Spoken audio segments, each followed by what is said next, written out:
Now then, you see, when I was explaining the Jiji Muge, the fourth Dharma world, or the fourth way of looking at the universe, which is the culmination of the Kegon school, I was trying to show this point, that all events have a go-withness with each other in the same way as a figure in a background. So in order to get this point across, Huineng explained that when a person asks you a question about something sacred, you give him an answer in terms of something secular. When he asks you about something eternal, you give him an answer in terms of the temporal. When he asks you about something abstract, you give him an answer in terms of the concrete. And so the whole way down the line. So when you read your Zen stories, which are always this apparently delightful nonsense, somebody says, what is the fundamental meaning of Buddhism? And the answer is a dried dung scraper. In Far East, they used not to use toilet paper. They had a stick they used instead. And this is the answer. You see, he has switched completely from the domain of life that is considered philosophical and sacred to one that is considered completely profane and unmentionable. Then on other occasions, it goes the other way. A monk says to the master, and they're engaged in cooking, they're peeling potatoes or something, and he says, pass me the knife. The master hands it to him blade first. And the monk says, please give me the other end. The master says, what would you do with the other end? And this immediately has a kind of metaphysical flavor to it. So that he jumps, you see, from the practical question to the metaphysical. But if you ask him the metaphysical, he will always answer in terms of the everyday. And the whole genius of Zen is really this, that it has got a way of religious life and a form of iconography, the form of which is secular.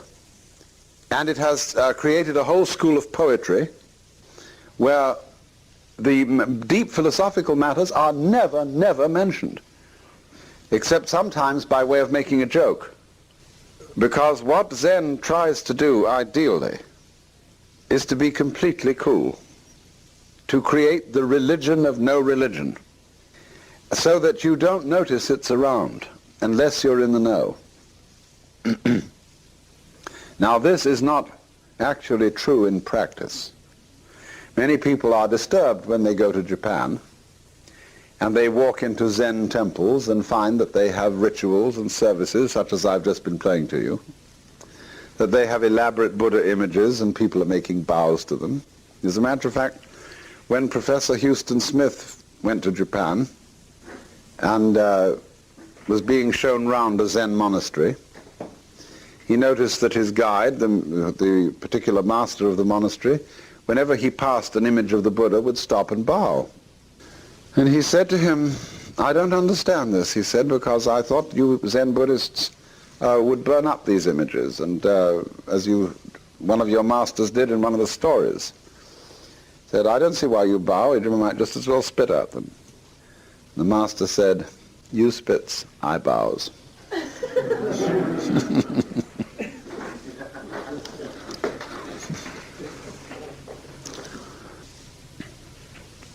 But you see, the thing about all this is about iconoclasm. There are very different spirits of iconoclasm. The Puritan iconoclasts who broke down all the images in the English churches hated the images. They thought they were evil and wrong, and so they smashed them ruthlessly. But when a chicken comes out of the eggshell is not something to be deplored. It's certainly something to be broken. But had the shell not existed, the chicken wouldn't have been protected. So in precisely the same way, images, religious ideas, religious symbols exist in order to be constructively and lovingly broken, because they are like opening a package. If there's no package, you can hardly get the contents, because they'd fall all through your fingers. So something comes to you in a package. That's why packaging is so important and so interesting. Something comes to you in a package. Well, it's like on Christmas Day. Here are all these gorgeous packages with colors and gold and everything, and very often the packages are much better than what's in them. But you then, or everybody proceeds to tear them apart and get what's inside. So from this point of view, the Zen Buddhists regard all ideas about Buddhism, about philosophy, about religion, and so on, as so much packaging. And in order to get at it, you have to get rid of the packaging. So what happens then? When we get to the state I was talking about this morning, where you abandon completely all belief, you abandon every sort of way of hanging on to life. You accept your complete impermanence, the prospect of your death, of vanishing into nothing whatsoever, you see, and of not being able to control anything, of being at the mercy of what is completely other than you, and you let go to that, you see. This means that you even get rid of any God whatsoever to do this fully. You don't have a thing left to cling to. So this complete let go flips, and you discover, having made it, a new way of experiencing altogether, in which you don't need any God because you're it. But also, you don't cling to the idea that you're it. In other words, this is why Krishnamurti makes a certain kind of attack on people who are Vedantists and who believe that the human self is ultimately the divine self. He says, why do you believe in that?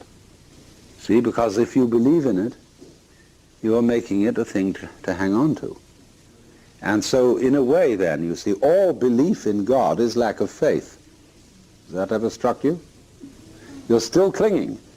And so long as you're still clinging, you don't have faith, because faith is the state of total let go. So when through some marvelous desperation we get to the state of total let go, and then you see, fantastically, religion, anything like religion, simply disappears. There's no need for it any longer. It's like you've crossed the shore, crossed to the other shore, you don't need the raft. Get off. Leave the raft behind. Now the other shore is actually the same as this one.